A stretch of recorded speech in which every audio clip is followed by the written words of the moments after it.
द्वारकानाथ जुईकर और आप सबका मैं वेडनेसडे के इस मेडिटेशन पे स्वागत करता हूं।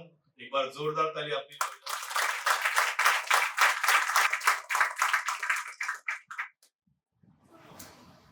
बुधवार है आज, तो फिर कल क्या है?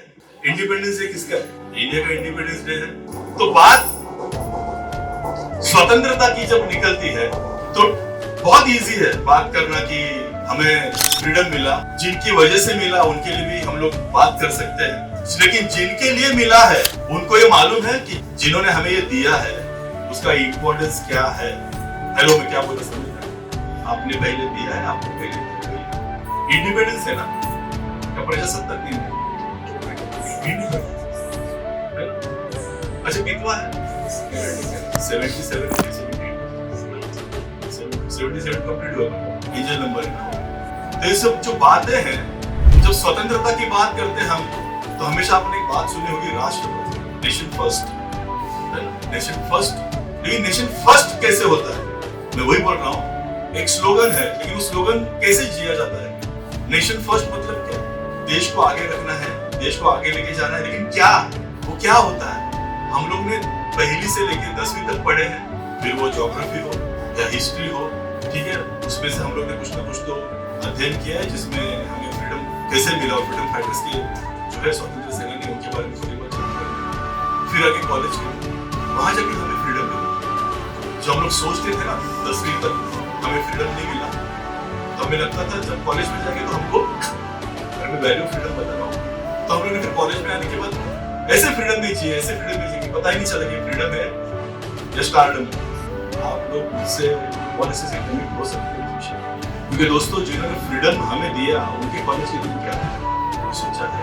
जिन्होंने अपने प्राणों की आहुतियां दी है उन्होंने अपने कॉलेज के शिक्षा और अपने स्कूल की शिक्षा से प्राप्त उनके गुरु यहाँ से ट्रैवल करके वहां तक। इसलिए बोल रहा हूँ कि वो वैल्यू पता चले हम कैसे जी रहे हैं स्वतंत्रता मिलने के बाद, और जिन्होंने हमें स्वतंत्रता हाथ में दी है, मुझे जॉय की की है हमारे लिए, ये अब तुम्हारे हवाले वतन साथी, बहुत फेवरेट सॉन्ग है।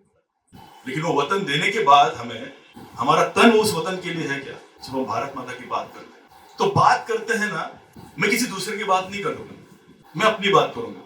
मुझे दूसरे की बात मालूम नहीं है, इसलिए मैं नहीं कर सकता हूँ। मुझे अपनी बात तो मालूम है। मैं जिस स्कूल से पढ़ा उस स्कूल में क्लब होता था, ग्रुप होता था, हमें पहले ही उस ग्रुप बांट दिया जाता था। तो एक ग्रुप था छत्रपति शिवाजी महाराज, दूसरा ग्रुप था महात्मा गांधी जी, लोकमान्य तिलक जी, और मैं खुद सुभाष चंद्र के ग्रुप में था। मतलब इस ग्रुप से हमारी ना पहली से लेकर 10वीं तक वो ग्रुप, हम लोग वही ग्रुप में रहते थे। तभी पता नहीं था उसका इंपॉर्टेंस क्या है। ग्रुप मुझे मिला है, मुझे हमेशा लगता था मुझे छत्रपति शिवाजी महाराज ग्रुप क्यों नहीं मिला, और जिनकी तरफ मैं देखता था ये रिप्रेजेंट कर रहे छत्रपति शिवाजी महाराज को, ऐसे भी लगता था ना फीलिंग, अरे मुझे मिलना चाहिए था। और जिसको गांधी जी मिलता था उसके पास भी देखते थे हम लोग, इसको गांधी जी मिला, इनको ये मिला, वो सब चलता। लेकिन उसमें ग्रूमिंग होती थी दोस्तों। जब पहली, दूसरी, तीसरी, हम लोग चौथी, पांचवी तक आते थे तो पता चलता था क्या है, हमें मिला क्यों है। और मुझे कहने में बहुत सेटिस्फेक्शन मिलता है, जब मैं सुभाष बाबू के ग्रुप में रिप्रेजेंट कर रहा था, हम लोग जब थे, तो जब कॉलेज के दिन में आया तो मुझे मौका मिला कोलकाता जाने। और मैं जब सुभाष बाबू कोलकाता में गया तो मैंने पहले बोला कि कुछ ना हो, 4 दिन हम लोग इधर है, 3 दिन है, तो एक बार तो मुझे उनके घर तक तो पहुंचना है, प्रेरणा स्थान है ना वो। तो मैंने बोला कि जाना है, लेकिन जब हम लोग बोलते जाना है तो बहुत से लोग हमारे पीछे लगे रहते हैं, वो होता नहीं है। तो वो सब इंसिडेंट्स इंपॉर्टेंस नहीं है। लेकिन जब मैं उनके घर तक पहुंचा और वो जो वाइब्स थे, जब उनका घर देखा मैंने, वो घर नहीं था, इतना बड़ा बंगलो था सुभाष चंद्र बोस का, उनके फैमिली का, बोस फैमिली बहुत रिनोन फैमिली थी। उनके भाई पहले ही इंग्लैंड से वकीलात करके आए थे और इसको भी उधर ही भेजना था। रॉयल फैमिली, वो टाइम पे उनके घर पे वो कार थी, एम्बेसडर, और जो ग्रेट क्या बोलते हैं, ग्रेट एस्केप। आपने देखा सुभाष चंद्र बोस की फिल्म, कैसे उन्होंने जो गनीमी कावा का यूज करके वो जो वहां से निकल, वो जब मैं घर में भी रोंगटे खड़े हो, जब उनके घर में गया था तो बोला ये उस टाइम की बात है, उनको जरूरत ही नहीं थी फ्रीडम फाइट करने, रॉयल फैमिली थी, वो टाइम पे कार थी। आज से 70 साल पहले की बात कर रहा हूँ, 77 अगर बोल रहे हैं तो 80 साल पहले की बात कर रहा हूँ। रॉयल फैमिली, जरूरत ही नहीं थी। फिर दूसरी बात आती है, मेरे घर से महात्मा गांधी जी कहाँ गए थे, उनको धक्का कहाँ लगा? साउथ अफ्रीका में, इधर है चेंबूर में, कहाँ है साउथ अफ्रीका?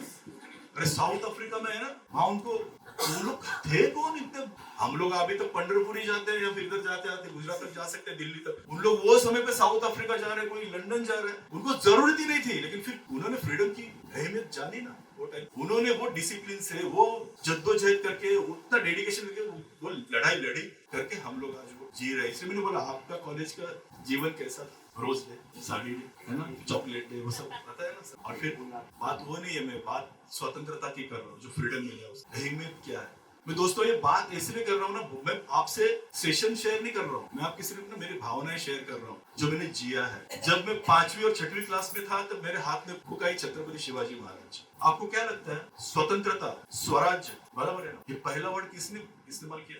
दिया हमने, छत्रपति शिवाजी महाराज जी ने।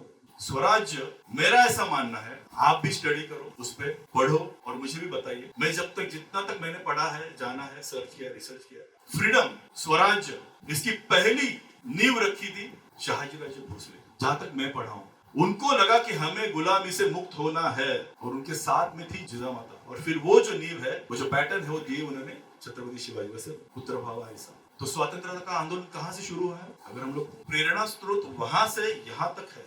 और जब एक दिन ना आपको कहने में बहुत मुझे आनंद है, मजा आता है एक्चुअली बातें शेयर करने के लिए, इसलिए शेयरिंग का आनंद लीजिए आपसे। हम लोग बहुत बार पूना पर जाते हैं या फिर गोवा या आगे साइड जाते हैं ना, तभी एक वहाँ गांव लगता है पलस में। पलस में क्या आगे मालूम है? शिरडोन। किसका गांव है वो? आद्य क्रांतिकारी वासुदेव बळवंत फडके। ठीक है, उनके बारे में किसी को जानना है तो पढ़िए। उनको बोलते हैं आद्य क्रांतिकारी वासुदेव बळवंत फडके, यानी पहले क्रांतिकारी होंगे। वो पहले क्रांतिकारी होंगे वो, लेकिन उनकी प्रेरणा स्थान क्या थी? जब स्टडी किया तो पता चला प्रेरणा स्थान क्या थे। हम लोग उसके आगे भी जाते, हमें उनका प्रेरणा स्थान था वो कर्नाला किला। हम दिखता है ना वो जाते समय। अभी वो कैसे था?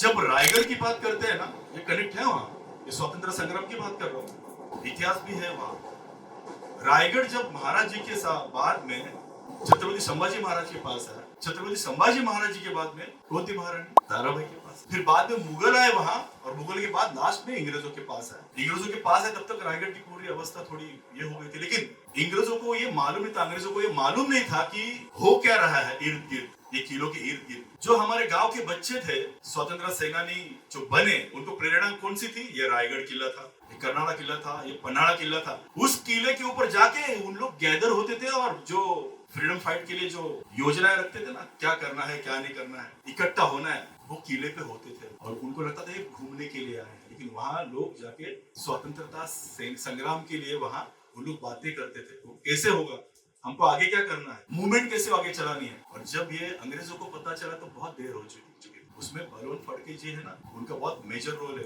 वो हमेशा कहते थे किला नहीं, ये प्रेरणा स्रोत है। मेरा आज भी कहना है, मानना है, हम लोग जब गांव जाते हैं ना कोई तो एक किला हमें दिखेगा ही दिखेगा। ऐसा कोई नहीं रहेगा, चलो किला नहीं रहेगा तो कोई ना कोई तो तीर्थ स्थान रहेगा ही रहेगा, या फिर वो संग्राम हुआ रहेगा। हम जब गांव जाते हैं ना, हर एक गांव को ना इतिहास है। तो इतिहास का कारण ये है, जो प्रेरणा स्रोत है ना, जो किले गढ़ किले हमें दिए है ना छत्रपति शिवाजी महाराज ने, हम वहां जाके प्रेरणा लेते। तो वासुदेव बळवंत फडके जी आद्य क्रांतिकारक, उन्होंने ये सब नींव रखी थी। और ये सब ऐसे फॉर्मूलास थे उस समय गैदर होने के लिए। जब हम लोग बोलते हैं ना कि समर्थ रामदास स्वामी, हमेशा बात करता हूँ, जिन्होंने दासबोध लिखा, स्वातंत्र्य चळवळींचे जो करील तयांचे, परंतु तेथे भगवंताचे अधिष्ठान पाहिजे। स्वतंत्र चळवळींचे मतलब स्वतंत्र हासिल करना है तो आपको उसके लिए मूवमेंट खड़ी करनी होगी, लेकिन जो करेंगे आप उसके लिए पहले अधिष्ठान चाहिए आपको। कोई तो गुरु चाहिए, कोई तो आपको अधिष्ठान चाहिए। वो उस समय शिवाजी महाराज को मिला आओ साहेब के रूप, और इनको मिला भारत माता के रूप अधिष्ठान। उन्होंने भी महाराज जी को मावळे प्रदान किए थे ना, वो समय संतों ने भी बहुत काम किया है, ये मैं बताना चाहता हूँ।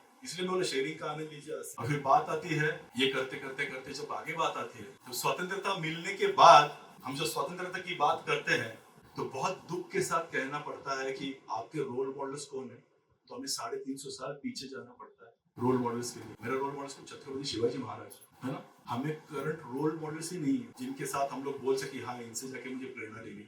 कितने बच्चे हैं जिन्होंने देश के लिए कार्य किया? ऐसे कौन बच्चा जो देश की बात पहले करता है? जैसे मैंने पिछले बार बताया ना कि देश की बात करने एक ही जगह होती है, वो ओलंपिक में निस्वार्थ भाव से। तो स्वतंत्रता है क्या, स्वाधीनता है क्या? इसलिए मैंने वो टच किया सिर्फ आपको मेमोरी में। आपके कॉलेज के दिन कैसे थे, और जिन्होंने स्वतंत्रता हासिल की वो भी कॉलेज गए थे ना, उनके दिन कैसे हो। हमेशा शशिकांत खामकर बोलते हैं ना कि समाज के प्रति आप जब तक बात नहीं करोगे तब तक साध्य कुछ नहीं है। लेकिन हम लोग पहले हमारा साध्य करने के बाद समाज के प्रति करते हैं, तो कैसे होगा? तब पण कैसे पूर्ण होगा? तब होवे पण पूर्ण हम। फिर आगे झंडा ऊंचा, पण है ना वो जानना है। आज का सेशन मैंने जो बोला है आपके लिए, वो आपका जो पण है, आपका जो निश्चय है, आपका जो डेडिकेशन है, आपकी जो ओथ है ना, वो पहले राष्ट्र के प्रति होनी चाहिए, फिर अपने आप के। तो आज का सेशन इसी पण के साथ मैं समाप्त करता हूँ कि आप सबके लाइफ में वो आपका पण मिल जाए कि वो क्षण आप देश के लिए दे सकते हो और देश को हम लोग आगे इस तरह लेके जाए कि नेशन फर्स्ट ऐसे ही हो जाए। इसलिए आप सबके लिए आज तालियां हो जाए।